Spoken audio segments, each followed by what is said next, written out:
So thank you, everyone. MEV will not actually be the topic of this call. But this call is somewhat related to the previous one, because also here we are actually not trying to solve problems in oracles, but rather try to suggest Oracle as a solution to a problem. So this talk is a lot about risk management and the problems and a potential solution to it. By the way, for the stage, the timer is not running.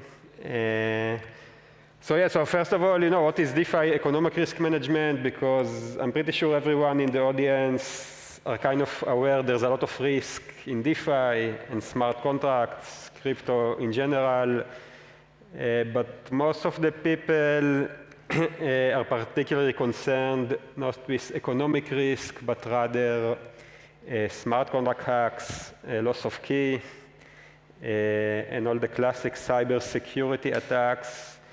And this is mostly because we are at a very early stage where most of the issues we see stem from these kinds of things. While in traditional finance and eventually also in DeFi, and I'm hoping, sooner rather than later in DeFi, we will reach into a stage where like all the classic bugs are kind of solved. We can write like very robust software and smart contracts, but then the economic mess begin, and specifically in finance, and also these days in DeFi, credit and issuing credit is one of the most maybe saddled issues and problems, and a lot of bubbles and problems and bankruptcy issues stem from there. So the focus here in this talk and economic risk management is right now mostly around lending. You also see it in maybe stable coins, which are some particular form of lending.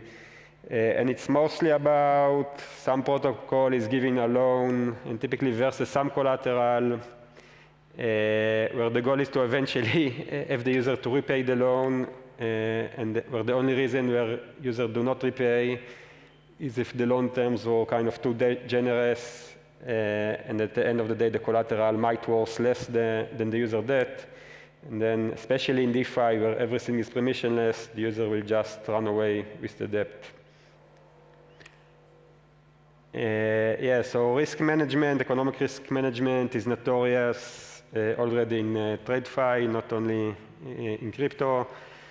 And arguably, it was one of the kind of factors that even led to the creation of Bitcoin, right? The 2008 financial crisis was largely a credit crisis where a lot of loans, specifically mortgages, were given in such a way that eventually borrowers did not have to repay their money because the collateral was some kind of subprime real estate, which ended up worth much less than the actual borrower's debt.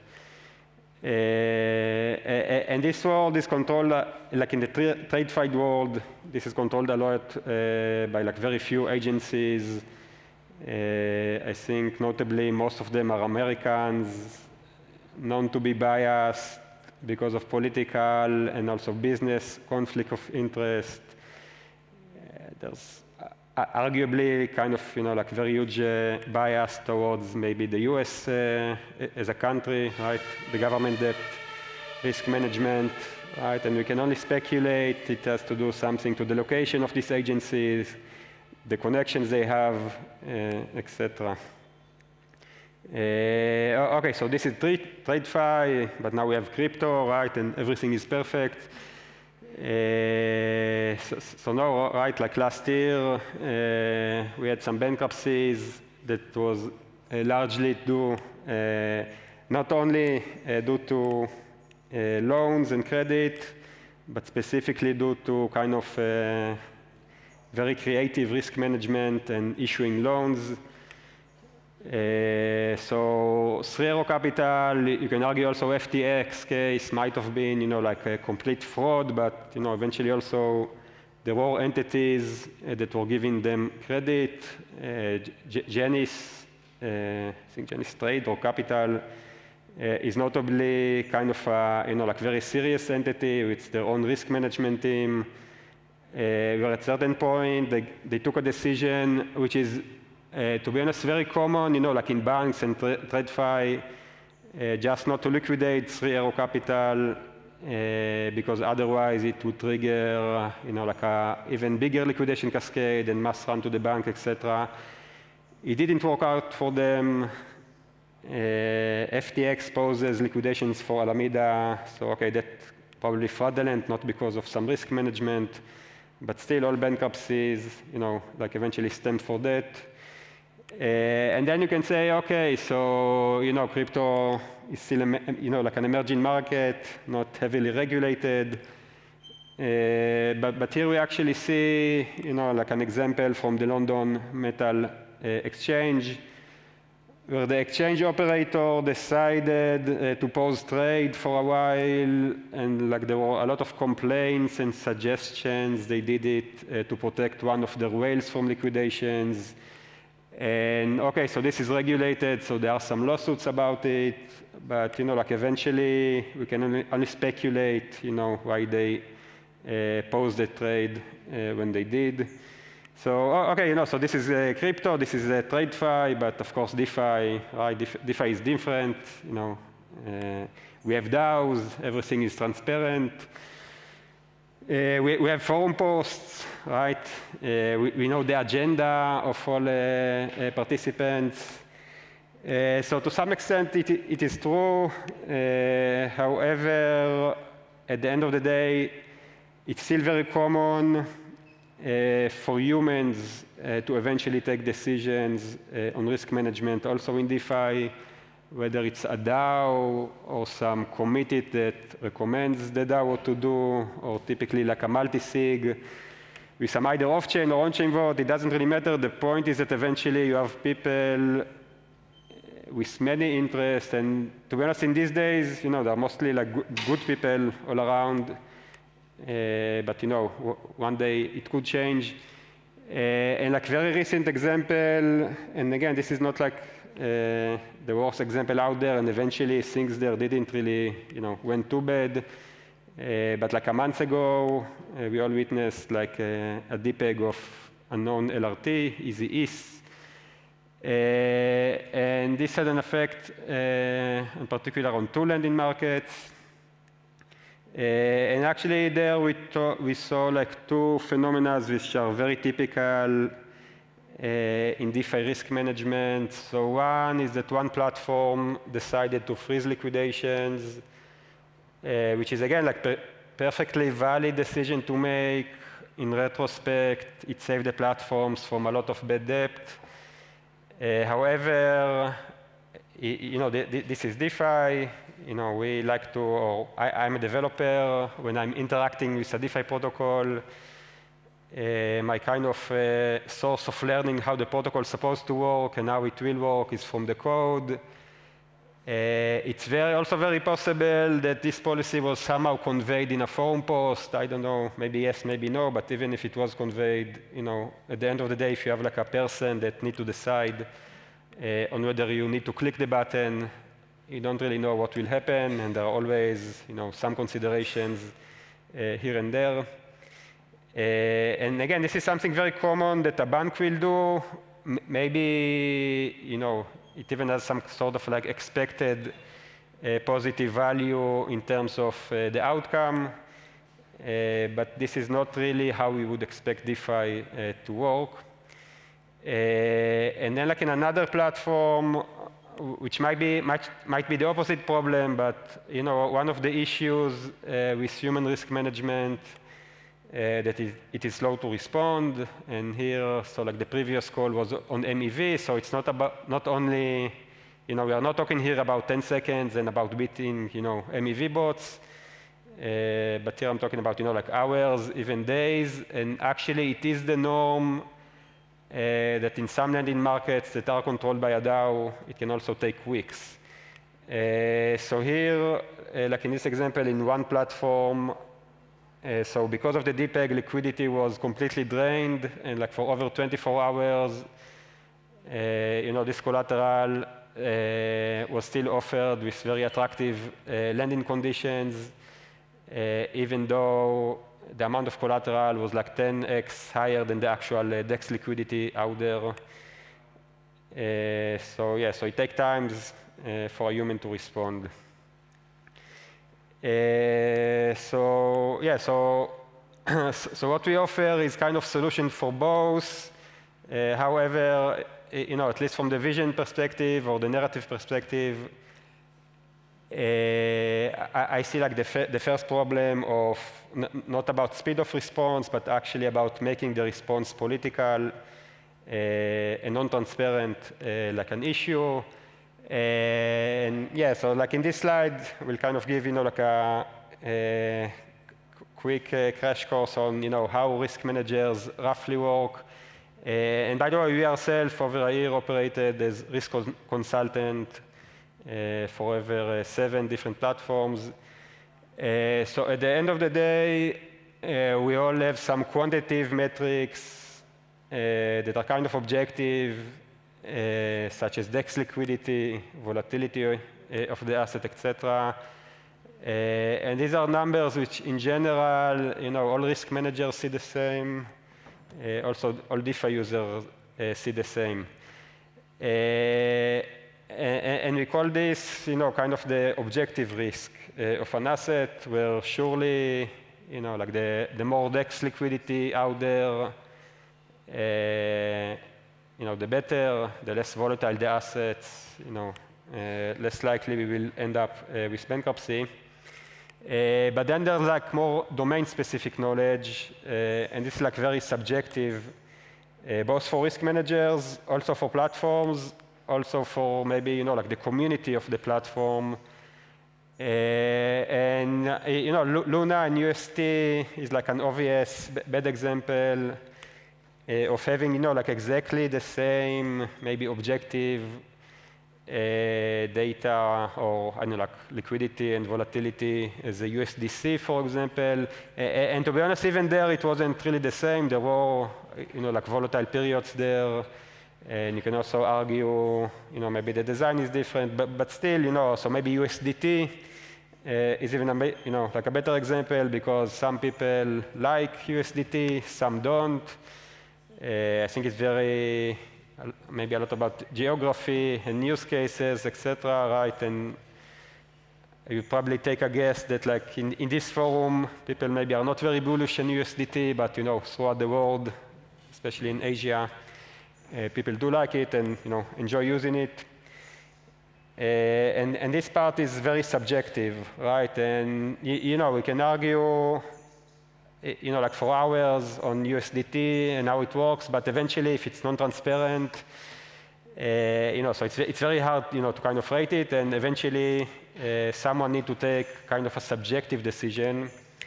And what we observed like during the years of doing risk management is that eventually when you give it as a service, people pay you both for the objective decision making or building quantitative models around it, mathematical models, but they also very often at least want to get an advice, sometimes even a decision on the kind of subjective things. And also, even worse, they don't even know like where to put the separation between objective and subjective. And yeah, eventually, like as a risk manager, we kind of enjoy, like charging a lot, and it really help us charge a lot. But like in many cases, our opinion is not more important than the community or the DAO, or like the users of the platform. And like USDT is a very good example where we cannot really say something very like smart about. So the question, so we are in DeFi, we have humans, like right now, very good and smart humans making decisions, but they are still humans. We don't know who they advise to, what's their, like conflict of interest are. So of course, like, right, like one in one of the earlier talk today, someone said like the recipe for solving, like crypto problems is, okay, let's have a consensus committee. So even more fundamental solution and preferable solution is let's have a smart contract, right? Which is even better than a committee or a DAO. And this smart contract will take some quantitative data, which is objective data, as an input from some feeds. And right now, these feeds is mostly what we work on. But then in general, it will take something like a confidence factor or risk level, which means, OK, how risky I want to be. And this is not really anymore like as a, so it could be by a risk manager, but can also be like by like a business decision or other, this is what the community wants, the DAO wants, maybe, even like arguments like, okay, we are, partnered with them, etc. So right now, a lot of it is implicit, and users, if you're a lending market user, you have no idea about, like eventually what was like the excess risk that a platform took. But yeah, so like here, like very clearly, like in a smart contract, you put both of these. And then depending on the risk you're willing to take and the data, the smart contract will spit out loan-to-value ratio for the lending. So specifically, we are now live with a very specific formula. However, the concept could be and will be adjusted also to other formulas. Where eventually, and this is a bit technical, but like eventually it very much depends on kind of the volatility of the asset, which is denoted here by sigma, how much liquidity is available, so you can dump on it, how much of the asset is offered for a loan, which is the borrow cap, and then we have, like this very subject. So all of this is somewhat, objective, and we can relatively easily come to a consensus on what are these numbers. And then eventually the confidence level or risk factor is very platform specific. Yeah. So this is a formula, and yeah, and now this is live and actually manage, or at least self-manage, a market of $30 million on top of Morpho on one of the vaults. And this is a bit technical slide, so I will dive into how exactly it is built. And also specifically, Morpho has a special setup that allows us to experiment with that without breaking too much stuff and without triggering loss of funds. But the setup in Morpho right now is that we, B protocol, together with Block Analytica, are kind of manually guarding everything, but like we also deploy an automatic system which works as follow. So we fetch data like in a very concrete way from dexes, and like from dexes we can aggregate both how much liquidity there is out there on the chain, but also we can fetch prices and specifically volatility, and recall that these are the only two numbers we need in order to make the decision. So we have relayers who fetch data from here. Because it's on-chain and because it's on block level, it's very easy to reach a consensus there. We don't need like any fancy median mechanism or something else. They put it on a database.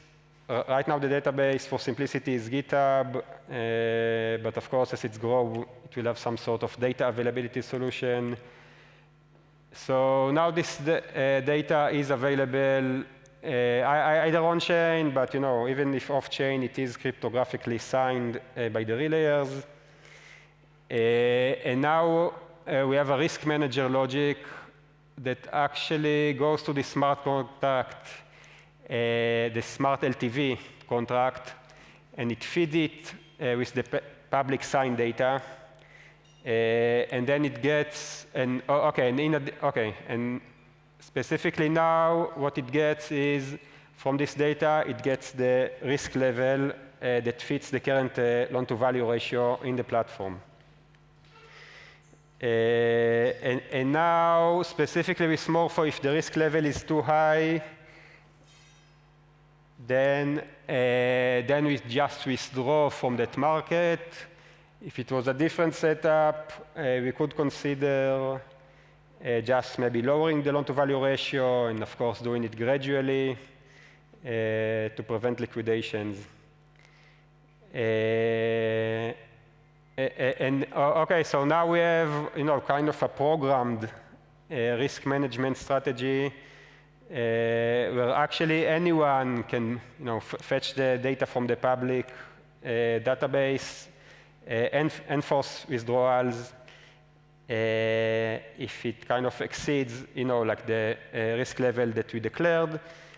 And just to finalize, like the entire setup, this risk level is public not only on a forum post, but like more importantly, it is configured, either here or here, but like actually on chain, and we can convey to users in a very transparent manner. So yeah, so this is like the smart LTV setup, and again, right now live in Morpho, but can easily be adapted to basically any lending market. And yeah, with these slides I conclude, and if there are any questions, I'll be happy to take one.